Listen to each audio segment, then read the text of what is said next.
اخواننا اهل السنه المشاهدين، انا راح افصل بالموضوع. تمام. لله دركم يا شيعة في بدايه الامر، وصلوا على محمد وال محمد.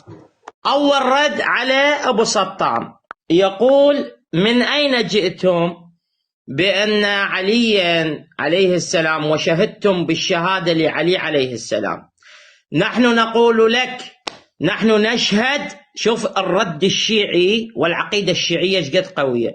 نحن نشهد ما شهد به أبا بكر وعمر في حديث الغدير، حيث عمر بن الخطاب وأبو بكر شهدوا لعلي وقالوا له: بخن بخن يا علي، لقد أصبحت مولى كل مؤمن ومؤمنة. هاي رقم واحد. رقم اثنين يا أبو سطام، هو أساسا الأذان أنت عندك ماخذه من الرؤية، انت ماخذه من الرؤية. ايشين المشكلة اذا احنا نضيف على الرؤية؟ يلا، ما عاجبك ان اشهد ان عليا ولي الله؟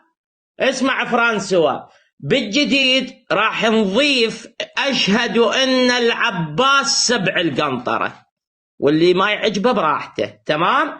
هو آذان مأخوذ من رؤية، بما ان من رؤية فنضيف عليه ما يحلو لنا. تمام. هذا رقم اثنين. رقم ثلاثة يا عزيزي يا أبو سطام، ما شفناك رديت على حديث مسلم الذي فيه زيادة. تمام. غلست عن الموضوع. تمام، مو مشكلة. الآن راح أخرج لكم بلاوي، حقيقة بلاوي. يلا خلينا نشوف أن هذه الصلاة، صلاة التراويح التي جاء بها عمر بن الخطاب، هل هي قد فعلها النبي أم لا؟ يلا هاك تفضل. هذا أخوان، هذا مسند الإمام أحمد بن حنبل. شوف ماذا يقول بتحقيق شعيب الأرناؤوط. هذه الرواية شوفها، وإسنادها صحيح على شرط مسلم. تمام. يقول عن أبي هريرة قال: سمعت رسول الله يرغب الناس في قيام رمضان ويقول: من قامه إيمانا واحتسابا غفر له ما تقدم من ذنبه. ولم يكن رسول الله جمع الناس على القيام. ولم يكن رسول الله جمع الناس على القيام. هاي رقم واحد. اخذ البم الثانية، هذا في صحيح البخاري، خلينا نشوف رسول الله ماذا فعل وماذا فعل الصحابة. الله أكبر. هاي الرواية 6113. شوف، يقول عن سعيد عن ثابت: قد احتجر رسول الله حجيرة مخصفة أو حصيرة، فخرج رسول الله يصلي فيها، يعني رسول الله ترك المسجد.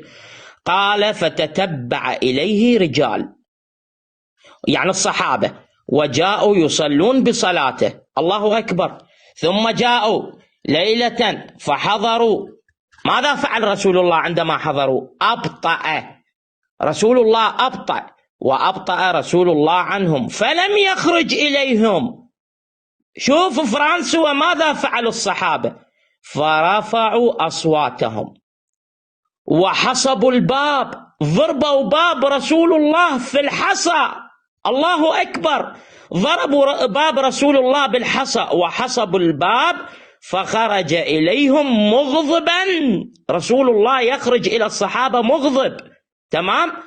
فقال لهم رسول الله: ما زال بكم صنيعكم حتى ظننت انه سيكتب عليكم. شنو الهواش هذا يضربوا فيه بيتهم؟ نعم يضربوا فيه بالحجر. رفعوا اصواتهم وحصبوا باب رسول الله وخرج اليهم. والله انهم كفوا من كثر حب الصحابه لرسول الله حجروا مغضب رسول الله. وما والله ذاك حب يا اخي، ما تعرف، اقسم ما بالله. هو حكم من يغضب رسول الله؟ شوف، فيقول غضب يا عمي، اي غضب؟ قالوا غضب. المهم ماذا في النهاية قال لهم رسول الله؟ النتيجة افتح الباب. والله بالله عليك لو رسول الله قال لهم بالله لا تركض عليه ركض اصلا.